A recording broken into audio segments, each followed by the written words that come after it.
ஹரே கிருஷ்ணா. பகவத்கீதை உண்மையுறவில்ல அத்தியாயம் 1ல் ஸ்லோகம் 23 வரைக்கும் பார்த்துருந்தோம். அதில் வந்து கிருஷ்ணர்கிட்ட வந்து அர்ஜுனர் வந்து இரு தரப்பு சேனைகளுக்கு மத்தியில் வந்து ரதத்தை கொண்டு போய் நிறுத்துங்க, எண்களை வந்து கவிழ்கருக்கு வந்தவங்கள நாங்கள் பார்க்கணும் அப்படின்னு சொல்லிட்டு அர்ஜுனர் வந்து கிருஷ்ணர்கிட்ட சொல்லிட்டு இருக்காரு. அடுத்து ஸ்லோகம் 24. ஏவம் முக்தோ ஸ்ருகேஷோ குடாகேஷேன பாரத சேனையோருபயோர் மத்தியே சதா வைத்வா ரதோத்தமம்.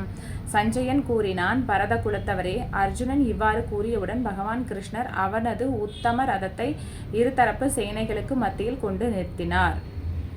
அது வந்து அர்ஜுனர் வந்து எங்களை கவிழ்கருக்கு வந்தவங்களை நான் பார்க்கணும் அப்படின்னு கிருஷ்ணர்கிட்ட சொன்னோன்னையும் கிருஷ்ணர் என்ன பண்ணுறாரு, 2 சேனைகளுக்கும் மத்தியில் கொண்டு ரதத்தை நிறுத்துறாரு.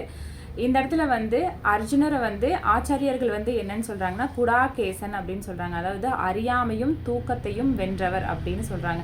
தூக்கம் அப்படிங்கிறது வந்து நார்மலாக நம்ம தூங்கி எழுகிற தூக்கம் கிடையாது.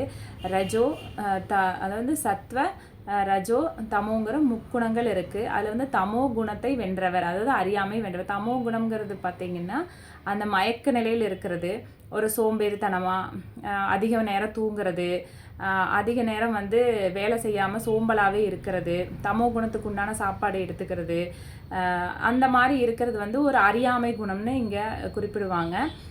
அந்த அறியாமை குணத்தை வென்றவர், உறக்கத்திலிருந்து வென்றவர் அப்படிங்கிறதுனால அர்ஜுனனுக்கு வந்து குடாகேசன்கிற பேர் வந்து இந்த இடத்துல சொல்கிறாங்க. அது போக ஒரு கிருஷ்ண பக்தன் வந்து எப்பவுமே கிருஷ்ணரோட நினப்பிலிருந்து அவர் வந்து மாறுறதே கிடையாது. உணர்விலையும் சரி உறக்கத்துலேயும் சரி பகவானை வந்து சதா நேரமும் வந்து நினச்சிட்டே இருப்பாங்க. அதே போல தான் அர்ஜுனர் வந்து அவரோட நாமம், ரூபம், குணம், லீலைகளை வந்து அவர் வந்து மறக்கிறதே கிடையாது. அதிகப்படியான அன்பு வந்து பகவான்கிட்ட வந்து பக்தன் வந்து எப்பவுமே வச்சுருப்பார். அதிகப்படியான அன்பு அப்படின்னு பார்த்திங்கன்னா ஆக்சுவலாக இன்றைக்கி வந்து வேலண்டைன்ஸ் டே வந்து நிறைய பேர் இங்கே கொண்டாடுறாங்க, செலிப்ரேட் பண்ணுறாங்க. கணவன் மனைவி, காதலன் காதலி இந்த மாதிரி கொண்டாடுறாங்க. இப்போ காதலன் காதலி கணவன் மனைவி கிட்ட வச்சுருக்கிறது மட்டும்தான் அன்பு கிடையாது இல்லையா?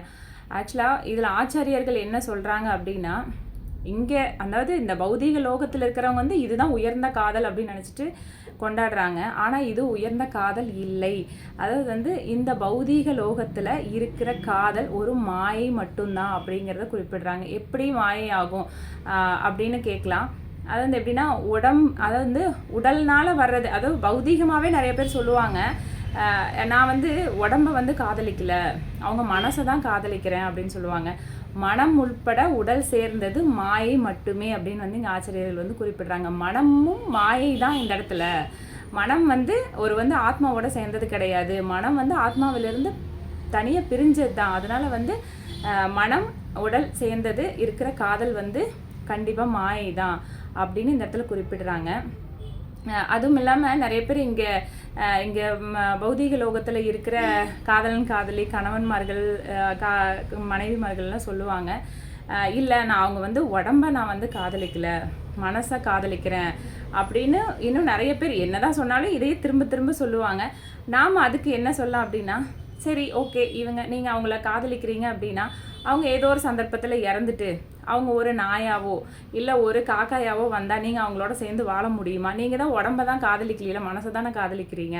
அந்த இடத்துல அவங்க மனசு இருக்குது, அந்த இடத்துல நீங்கள் வந்து அவங்கள வச்சு நீங்கள் வாழ்வீங்களன்னா அடித்து தான் துரத்திடுவாங்க அந்த இடத்துல.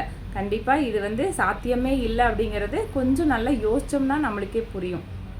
அந்த மாதிரி எங்கே உண்மையான காதல் அப்படி இருக்குன்னு பார்த்தீங்கன்னா, அதை வந்து ஆன்மீக லோகத்தில் மட்டும்தான் யோகமாய சக்தியோடு சேர்ந்தது தான் உண்மையான காதல். அதாவது ஆத்மா பரமாத்மா இதுக்கு உண்டான காதல் தான் வந்து உண்மையானது.